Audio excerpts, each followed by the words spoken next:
de la mañana, 22 minutos. Ya vamos a recibir a nuestro próximo invitado, pero permítanme tirar un título que por su importancia me parece que está bueno que lo compartamos con todos ustedes y también con nuestro invitado, ya que Montevideo Portal da cuenta de que hoy o mañana, escuchen bien, hoy o a más tardar mañana, el maestro Tavares está renovando su vínculo contractual con la Asociación Uruguaya de Fútbol, lo que significaría que la lista de convocados para los partidos del mes que viene que tiene la selección, que hay que presentarla el domingo, ya sería una lista que sería presentada por el propio maestro Tavares. Reitero, esto lo está dando como un hecho Montevideo Portal, hablando de que Tavares renovará y dirigirá los amistosos del mes que viene. Ahora sí, la bienvenida para el diputado Núñez. Bienvenido. Buena noticia esta, ¿no? Sin duda. Estábamos todos esperando que se pudiera confirmar esto. Después de todo lo que ha sido el proceso del maestro, yo creo que los uruguayos que nos gusta el fútbol, que nos gusta la selección, nos merecíamos, y obviamente el maestro y todo su equipo, una renovación de la apuesta y de la esperanza. Bueno, muy bien. Dejando de lado el título del maestro Tavares, la invitación una vez más al diputado Núñez tiene que ver, bueno, con lo que se ha estado trabajando en la comisión investigadora del Parlamento, que finalmente ha confirmado el espionaje militar, policial en democracia, y bueno, al menos hasta el año 2003. Aunque hoy de mañana, a veces uno muy temprano en la mañana escucha varias radios a la vez y se termina entreverando, escuché de situaciones que inclusive alguna de ellas puede llegar a una cercanía cuasi alarmante, como del 2017, una cosa por el estilo. Sí, nosotros allí en la comisión estuvimos analizando diversas situaciones, ¿no? Por un lado, del punto de vista documental de nuestro respaldo, que fue el archivo Berruti, bueno, va hasta el año 2003, el archivo. Pero existieron situaciones que, de acuerdo al modus operandi, a la forma en la cual se desarrollaron, por ejemplo, los allanamientos clandestinos en la Facultad de Humanidades, para, bueno, hacerse de información del grupo de investigación forense, bueno, uno podría suponer, es una suposición, vuelvo a reiterar, aunque suene redundante, que esto se asemeja muchísimo a esas prácticas, ¿no? A las prácticas que evidenciamos en el archivo Berruti de espionaje ilegal. Perdón, cuando decís allanamientos clandestinos a Facultad de Humanidades, habían sido calificados de robos. Claro. No fueron. Claro, es que obviamente, o sea, cuando no uno... fueron ladrones comunes y corrientes. Ah, yo creo que no. Sí, hay un robo de una laptop de Sendic, hay un robo también, creo que también de una laptop del secretario de la calle Pou. Es decir, me parece que a lo que se está refiriendo el diputado es que hay un modus operandi que haría sospechar que determinadas cosas no son realizadas por delincuentes comunes. Claro, en el caso de la Facultad de Humanidades, por ejemplo, o sea, fueron directamente al espacio donde trabajaban los forenses que están intentando, bueno, justamente encontrar desaparecidos, están realizando la investigación. Fueron señalados en un mapa sus direcciones, ¿no? Las direcciones de estos investigadores fueron amenazados. O sea, uno tiende a creer, a pensar que esto no se trata de un robo común, sino que fue efectivamente un allanamiento ilegal, como existió en varios casos que estuvimos estudio de la comisión investigadora. Las veces que agentes militares se hacían pasar por funcionarios de OCE, por funcionarios de UTE, por funcionarios de Antel, para, bueno, hacerse la información que ellos estimaran necesaria o conveniente para sus intereses. Ahora, esto ha determinado las pruebas por un lado y las sospechas por el otro, una unanimidad en cuanto a la presentación por parte de todos los partidos del pase a la justicia de esta situación. Yo creo que esto es un hecho destacable, muy importante. No se da habitualmente que en el Parlamento haya estos niveles de acuerdo y de consenso tan importantes. Y yo creo que ayer hubo un paso histórico en el entendido de que todo el sistema político, además de denunciar este hecho ante la justicia, lo condena públicamente. Sí, o sea, esto es muy importante porque justamente como no tenemos la certeza de que esto siga existiendo o que haya dejado de existir, es muy importante la señal que damos todos los actores políticos, los actores sociales, los periodistas, los integrantes del Poder Judicial, para que no haya dudas de que estas cosas no pueden suceder nunca más, en ninguna circunstancia. Y el otro elemento para mí de enorme potencia es que en el día de ayer se avanzó en cuanto a las razones de por qué se hizo esto, ¿no? Porque veníamos indagando en torno a que el espionaje militar y policial existió. Bueno, ayer por unanimidad también se concluye que ese espionaje estuvo focalizado fundamentalmente para frenar los procesos de verdad y justicia, ¿no?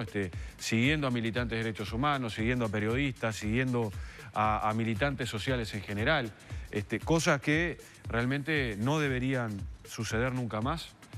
Y ojalá, bueno, pueda el Poder Judicial tomar cartas en el asunto, delimitar los delitos y delimitar las responsabilidades. Los elementos que la comisión le va a presentar a la justicia son elementos probatorios, contundentes, por lo menos con líneas claras que la justicia puede decir para comenzar a investigar, o estamos nuevamente frente a este tipo de situaciones en las que todo se va diluyendo y va quedando en la nada?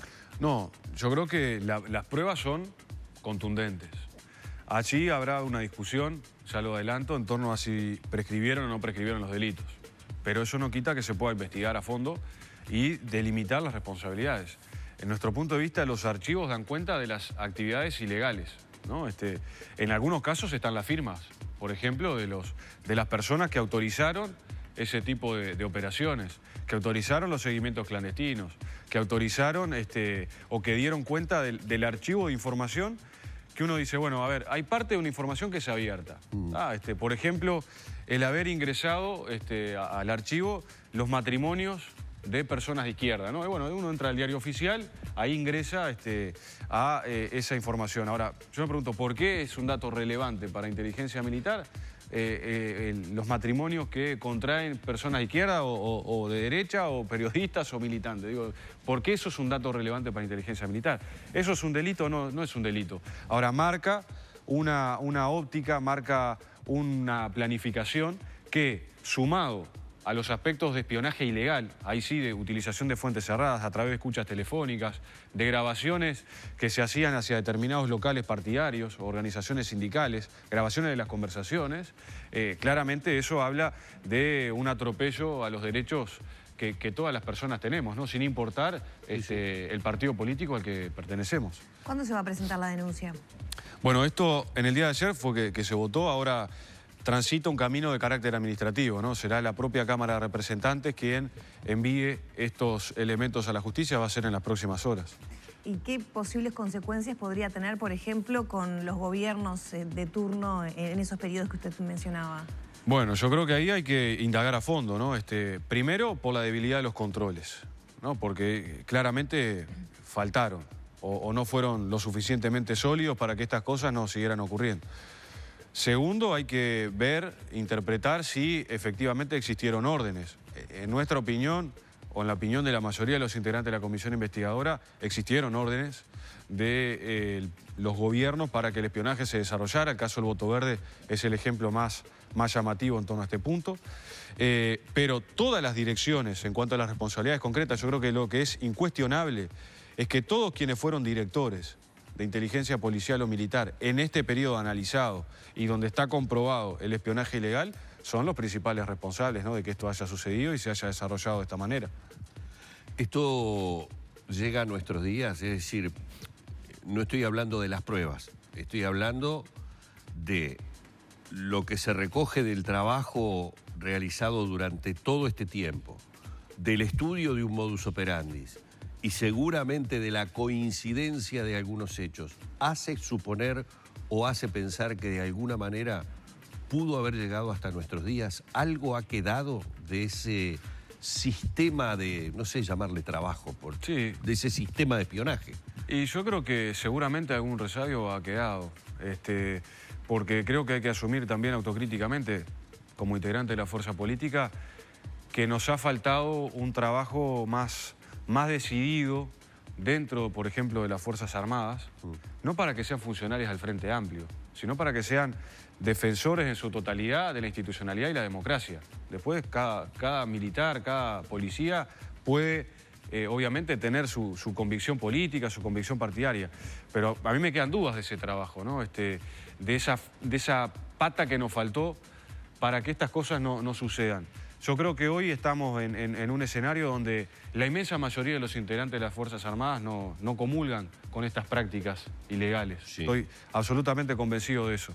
Pero hay otros integrantes que son los menos, pero me parece que todavía tienen algunos resabios doctrinarios del pasado que, bueno, operan o operaron bajo una lógica de división del país, ¿no? De generar el enemigo interno, de generar la confrontación, cosas que de ninguna manera las podemos aceptar. Es un día delicado para preguntar sobre esta situación, máxime tomando en cuenta que hoy hay un documento proveniente del Ejército con un análisis de la situación que se ha dado con la sanción al general Manini Ríos, con la situación de la caja militar.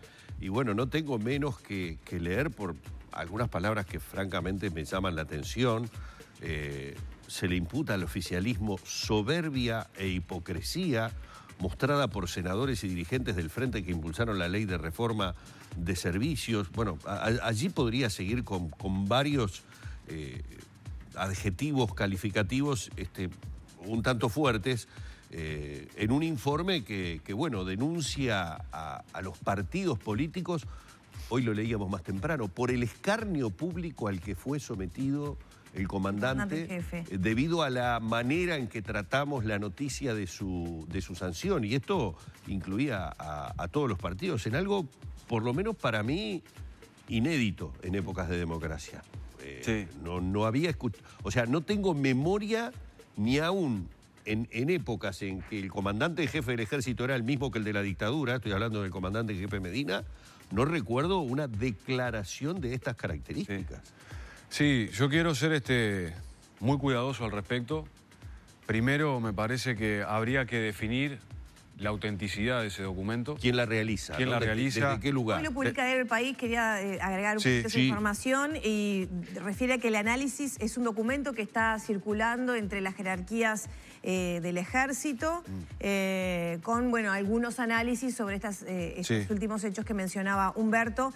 Es un documento elaborado por el Ejército que está circulando entre las autoridades de esa Fuerza de Tierra y que hoy publica Diario El País, accedió a ese documento el matutino y hoy publica entonces este artículo. Sí, yo justamente vuelvo a reiterar, creo que hay que ser muy cuidadoso en torno a la procedencia, a la autenticidad de ese documento en primer lugar. Si es efectivamente así, obviamente sería un hecho gravísimo que el Ejército esté analizando de esa manera la situación, pero ¿por qué hacía el paréntesis del cuidado? Porque yo creo que acá hay actores mínimos en la sociedad, no sé ni siquiera si son militares efectivamente los que hicieron ese documento, por eso quiero ver la autenticidad, que están buscando la división del Uruguay, que están intentando generar un falso enfrentamiento entre las Fuerzas Armadas y el gobierno, o las Fuerzas Armadas y el sistema político, entre comillas. ¿Autores mínimos a quién te referís? Y no lo puedo asegurar, pero yo creo que hay otras personas que de repente no tienen los intereses de transitar un camino de discusión democrático y de acuerdos, de búsqueda de acuerdos, ¿tá? Que están interesados en, hablándolo mal y pronto, en dar manija, ¿no?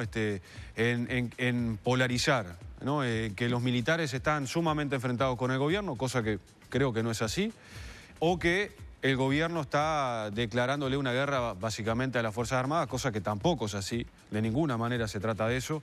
Acá hay un respeto institucional a las Fuerzas Armadas muy importante, se ha demostrado. Simplemente hay distintas visiones sobre un tema, como puede ser la caja militar, como puede ser el impuesto a las altas jubilaciones. O sea, pero acá nadie puede plantear que hay un ataque a las Fuerzas Armadas. Lo que hay es un intento por mejorar justamente el sistema de retiro para que aquellos soldados, sobre todo, ¿no? Aquellos militares subalternos que tienen una percepción muy baja, bueno, tengan asegurada en el futuro la pensión, el retiro. O sea, hoy en estas circunstancias, como está funcionando la caja militar, que es una caja deficitaria, puede llegar a quebrar en algún momento. O sea, puede llegar a que no se tenga todos los recursos para volcar. Entonces sería una responsabilidad desde el gobierno no asumir esa proyección de aumento inevitable, de acuerdo a las actuales circunstancias, del déficit, y por eso mismo es que hoy estamos asumiendo esta discusión, pero de ninguna manera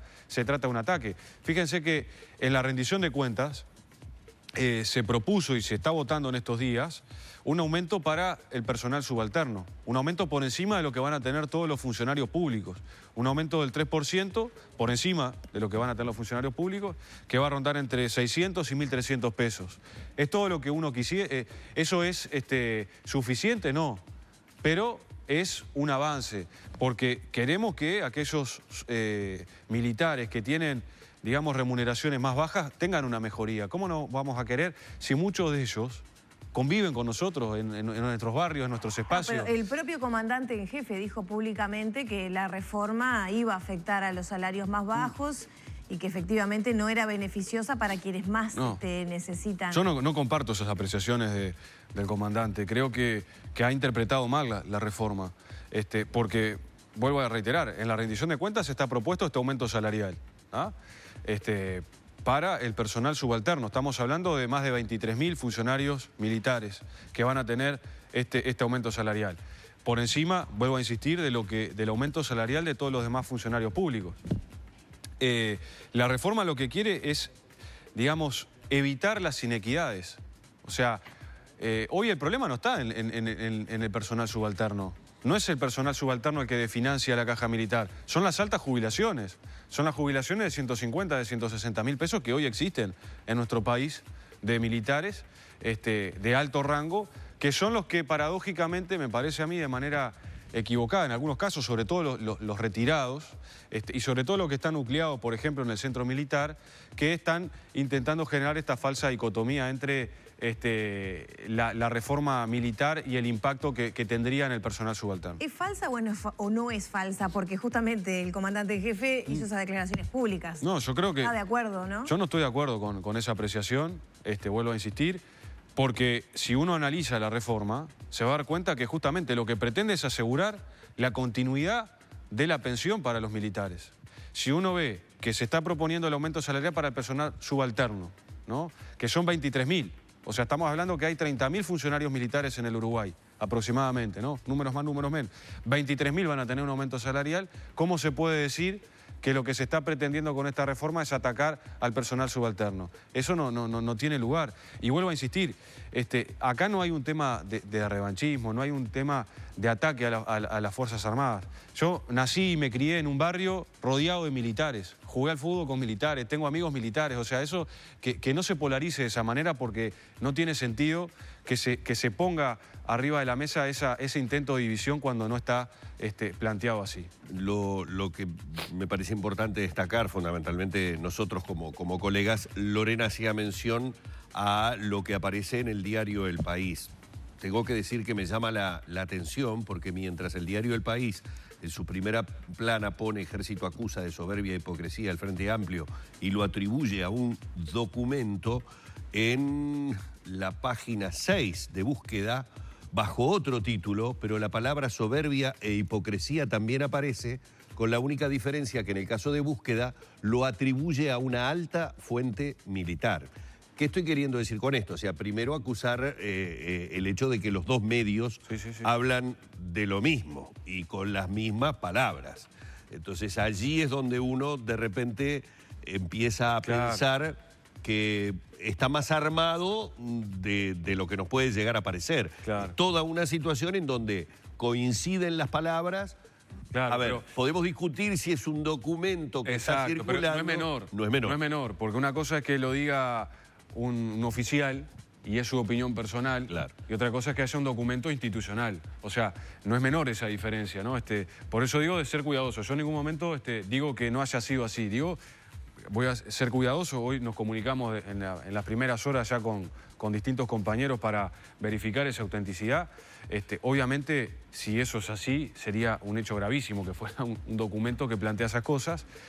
Si es la opinión de un oficial que no está autorizado para hacerla, también sería grave, claro, pero es de una dimensión distinta. O sea que ojalá, bueno, podamos transitar un camino de diálogo, de acuerdo, es lo que nosotros pretendemos realizar con esta discusión, y que, bueno, todo se encauce, yo creo, como todos los uruguayos queremos, ¿no? No le hace bien, digamos, al debate general del asunto de la caja militar o de otros temas, estas falsas dicotomías, estos falsos enfrentamientos que que realmente yo creo que no son reales y se benefician unos pocos con este discurso de la polarización, ¿no? Porque en realidad cada uno podrá tener su opinión. Tal vez haya oyentes o televidentes en este momento que digan, mire, yo no estoy de acuerdo con la caja militar. Ahora, eso no quiere decir que pasen al campo del enemigo, ¿no? Del Frente Amplio. Y bueno, está bien, es parte de la discusión. Como tampoco quienes estamos promoviendo una reforma a la caja militar somos enemigos de las Fuerzas Armadas. No, me gustaría hacer hincapié en algo que veníamos hablando, de que me llama la atención que tu análisis sea una dicotomía falsa cuando hubo políticos que mencionaron, el intendente de Cerro Largo, que iba a ir a recibir a Manini Ríos al aeropuerto, después decidió no hacerlo, cuando circularon audios. ¿Es falsa la dicotomía, de verdad? Yo a lo que me refiero, en cuanto a la falsa... De juicio de valor, claro, sí. A la falsa dicotomía me refiero a que nosotros no pretendemos con esta reforma a la caja militar atacar a las Fuerzas Armadas. Con esto nosotros no, o con la sanción a Manini Ríos, no se pretendió humillar al comandante en jefe. Todo lo contrario. ¿Ah? A eso me refiero con falsas dicotomías. Uno puede estar a favor o en contra de la reforma a la caja militar. Uno puede estar a favor o en contra de la sanción al comandante en jefe. Pero muy distinto es a generar algunas apreciaciones que se generaron. Y yo me alegro, por ejemplo, que el sábado, cuando se entonó la marcha de los 3 árboles en el cierre de la Expo Rural, hubiera expresiones de legisladores de los partidos de la oposición diciendo, bueno, esto no corresponde, y menos en este momento. Capaz que en otro momento pasaba hasta desapercibido y ni nos enterábamos que el ejército en ese momento entonaba esa marcha. Yo me alegro que Ope Pasquet, que Javier García hayan dicho, bueno, miren, esto no corresponde en este momento, se partidiza una situación o se politiza una situación que no le hace bien al Uruguay y al debate que estamos generando. Creo que eso es lo rescatable. Y a ver, y Ope Pasquet o Javier García tienen opiniones distintas, por ejemplo, sobre la caja militar, sobre los planteamientos que ha hecho el Frente Amplio. Ahora, creo que acá hay una defensa de la institucionalidad, hay una defensa de nuestro orden jurídico, que es lo más importante, más allá de los matices o la diferencia que podamos llegar a tener con una propuesta de carácter legislativo. ¿Podría haber más sanciones en el ejército con esto que hace referencia al país y busque hoy? Bueno, calculo que va a haber una investigación, si ya no se ha desarrollado en el propio Ministerio de Defensa, y en función de las conclusiones que así se arriben, se determinará si corresponde o no. Vamos a agradecerle mucho al diputado del Frente Amplio, Gerardo Núñez, su participación hoy en la mañana de Arriba Gente. Bueno, primero obviamente hablando sobre la importancia de el trabajo realizado por la Comisión Investigadora del Parlamento con la confirmación del espionaje policial y militar, y bueno, la conclusión finalmente votando el pasaje del caso a la justicia por parte de todos los partidos políticos, pero bueno, también hablando de una actualidad que tenemos instalada en este momento y que, como bien dijo él, ojalá lo más rápidamente posible la sorteemos y pasemos a otro clima, sin duda, obviamente de mucho menor confrontación. Muchísimas gracias. Gracias a ustedes. Bueno, así hemos estado junto a Gerardo Núñez en la mañana de Arriba Gente.